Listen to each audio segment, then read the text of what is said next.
Di industri media ada satu fakta yang bikin miris.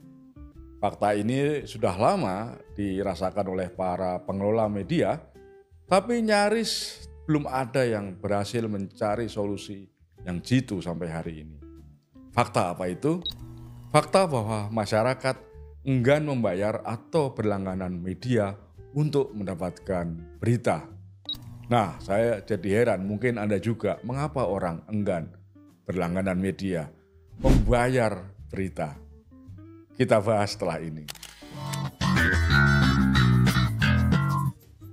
Mari kita mulai dengan sebuah fakta yang mencengangkan. Jadi menurut data dari Serikat Perusahaan Pers, pada tahun 2021 masih ada 593 media cetak yang terdaftar di Indonesia.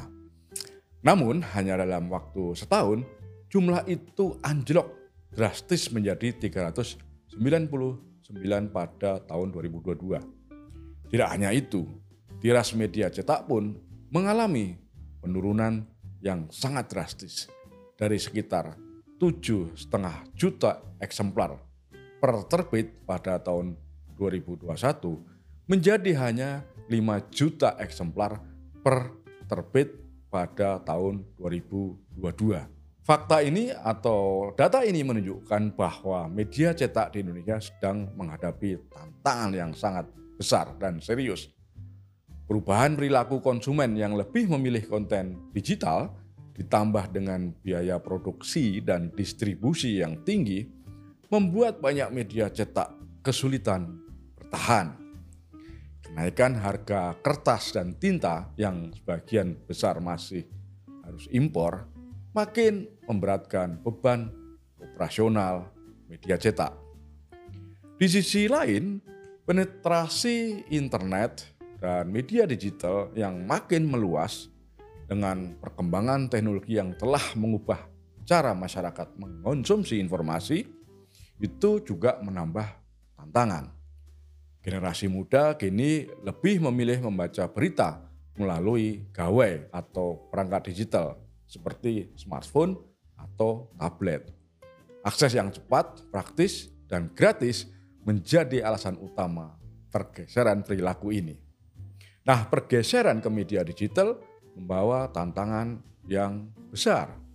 Banyak media yang mencoba beralih ke platform digital dengan menawarkan konten berbayar atau berlangganan. Tapi sayangnya belum semuanya berhasil meyakinkan pembaca untuk membayar layanan mereka. Kehadiran konten gratis yang melimpah ruah bertebaran di internet membuat masyarakat enggan mengeluarkan rupiah untuk membeli atau membaca berita. Selain itu, model bisnis media digital juga sebetulnya menghadapi masalah lain, yaitu penyebaran konten berbayar secara ilegal melalui platform seperti platform percakapan atau WhatsApp ya. Ini tentu saja membuat perusahaan media jadi rugi. Yang semula mengandalkan pendapatan dari langganan digital jadi tidak ada karena kontennya secara ilegal dibagikan dengan gratis. Nah, dengan semua tantangan ini, bagaimana media bisa bertahan?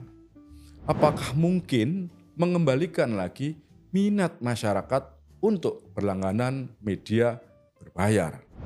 Atau media harus mencari model bisnis baru yang lebih sesuai dengan era digital saat ini?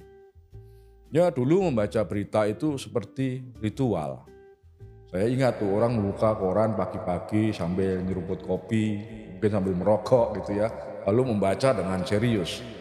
Berita itu ibarat sesuatu yang sakral, ditulis dengan penuh rasa tanggung jawab, dicetak dengan kebanggaan.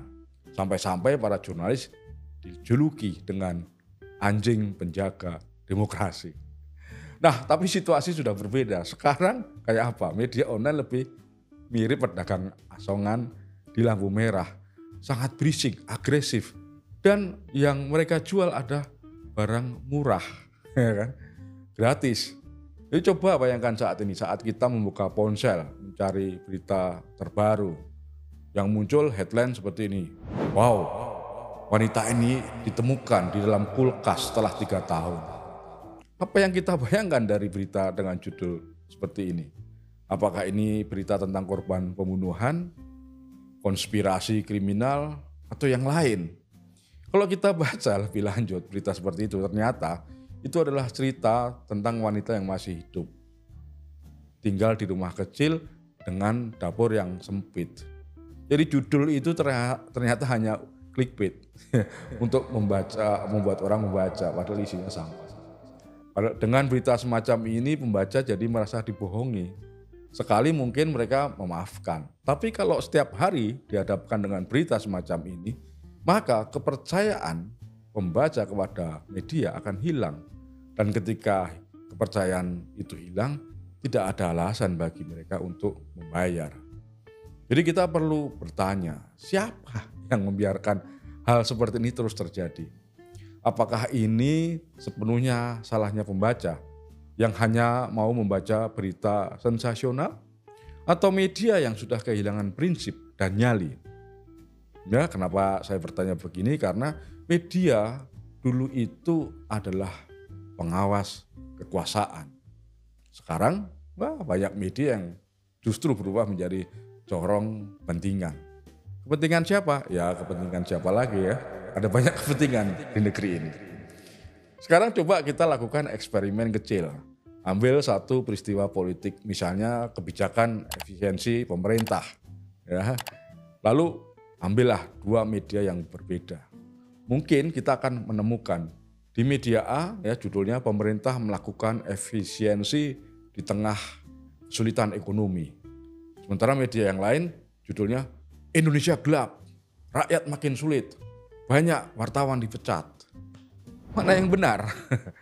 Terkadang kebenaran ada di tengah-tengah. Ya, tapi di antara tengah-tengah itu, ya Anda harus sadar bahwa media punya agenda yang biasanya tersembunyi. Ada yang tunduk pada pemilik modal, ada yang menjadi alat propaganda dari satu kepentingan. Dan ketika pembaca merasa bahwa berita yang mereka baca bukan lagi informasi netral, tetapi bagian dari agenda tertentu, entah itu bisnis, politik, atau kelompok kepentingan, mereka tentu akan berhenti percaya pada media. Dan kalau pembaca tidak lagi percaya, kenapa mereka harus membayar? Kan gitu. Lalu ada masalah lain. Zaman sekarang ya ada kecenderungan para wartawan, ini mayoritas wartawan media manapun, lebih suka duduk di belakang meja, bukan turun ke lapangan. Ya, browsing media sosial, nemu berita lalu ditulis jadi berita. Padahal berita itu laporan dari, ya siapa saja bisa melaporkan kan zaman sekarang, meskipun laporannya belum tentu benar, tapi sudah jadi berita. Saya kasih contoh. Dulu misalnya ada kejadian bencana alam gitu ya. Wartawan biasanya akan datang ke lokasi, bikin wawancara dengan korban, atau melihat sendiri dengan mata kepala dia sendiri situasi di lapangan lalu membuat laporan. Tapi di zaman sekarang banyak berita lahir dari laporan para warga atau lahir dari press release sebuah lembaga. Nah, wartawan tinggal menyalin atau mengutip tanpa minta izin konten orang lain atau pernyataan pemerintah. Tambah 1-2 kutipan, sudah langsung diterbitkan. Tanpa verifikasi, tanpa cross check, check and dan recheck dan seterusnya. Yang lebih parah sekarang kita sering melihat ada media yang hanya menulis ulang cuitan atau tweet pejabat di media sosial. Itu jadi berita. Jadi masyarakat merasa buat apa pembaca membayar sesuatu yang bisa mereka dapatkan sendiri dari berbagai platform media sosial seperti X, TikTok, atau Instagram. Semuanya bisa didapatkan dengan gratis, kenapa harus membayar? Lalu ada juga faktor lain yang membuat orang enggan membayar atau berlangganan media, yaitu faktor fragmentasi informasi. Dulu kalau kita ingin tahu berita, ya biasanya kita beli koran atau majalah. atau ya paling nonton TV. Pilihannya sangat terbatas. Zaman sekarang, informasi datang dari segala arah. Datang dari orang yang tidak kita kenal. Ada media sosial, ada YouTube, ada blog, ada komunitas diskusi di Facebook misalnya, yang lebih cepat menyebarkan informasi dibanding media konvensional, media-media lama. Dan ironisnya seringkali media konvensional itu hanya mengambil berita dari konten orang lain, bukan sebaliknya. Jika media tidak lagi menjadi sumber pertama informasi, lalu untuk apa orang membayar? Tentu ada media yang mencoba bertahan dengan kualitas. Masih ada redaksi sebuah media yang berusaha menyajikan laporan investigatif yang mendalam, mewawancarai sumber yang kredibel, dan menyajikan berita yang tidak sekedar sensasional. Namun media-media seperti ini yang masih menganut cara lama menghadapi tantangan besar, yaitu bagaimana meyakinkan pembaca bahwa berita berkualitas yang mereka produksi memang layak untuk dibayar. Nah, mari kita lihat data dari Reuters Institute Digital News Report tahun 2023. Di Indonesia, menurut data tersebut, hanya 5% dari pengguna internet yang membayar langganan berita digital. Angka ini jauh lebih rendah dibanding negara-negara seperti Norwegia yang mencapai 39% atau Amerika Serikat yang mencapai 19%. Apa penyebabnya? Salah satunya adalah kepercayaan yang rendah terhadap media. Banyak orang yang merasa bahwa informasi yang beredar di internet bisa didapat secara gratis, sehingga mereka tidak melihat alasan yang kuat untuk membayar. Lantas bagaimana dengan iklan sebagai sumber pendapatan? Ini juga bukan solusi yang ideal. Di tengah dominasi platform seperti Google dan Meta dalam periklanan digital, media zaman sekarang kehilangan kontrol atas upaya monetisasi konten mereka. Mereka harus bersaing dengan algoritma yang lebih menguntungkan media sosial dibanding situs berita. Jadi jika kita bandingkan dengan negara-negara lain, ada beberapa model yang diterapkan untuk menyelamatkan media dari krisis seperti ini. Di Prancis dan Jerman misalnya, pemerintah memberikan subsidi bagi media independen untuk memastikan keberlanjutan jurnalisme berkualitas. Di Amerika Serikat, ada beberapa media besar seperti The New York Times dan The Washington Post yang berhasil membangun model langganan yang sukses dengan menawarkan konten eksklusif dan analisis mendalam. Bagaimana situasinya di Indonesia? Fakta menunjukkan bahwa di Indonesia media berbayar, media yang dilangganin orang itu belum menemukan model bisnis yang solid. Bahkan beberapa portal berita besar yang awalnya mencoba menerapkan paywall akhirnya menyerah, mengibarkan bendera putih karena ternyata tidak cukup mampu menarik pelanggan dalam jumlah yang besar. Di sisi lain, media sosial makin mendominasi cara orang mengonsumsi berita. Survei menunjukkan bahwa lebih dari 60% masyarakat Indonesia mendapatkan berita utama mereka dari media sosial. Pembaca lebih percaya pada influencer atau akun berita independen dibandingkan media mainstream. Disinilah letak dilema terbesar media saat ini. Haruskah mereka tetap berpegang teduh pada prinsip jurnalisme berkualitas atau memegang dan mengikuti tren pasar dengan menyajikan berita yang cepat, ringan, dan lebih menghibur? Pada akhirnya kita akan kembali ke pertanyaan di awal tadi. Kenapa orang makin enggan membayar untuk berita?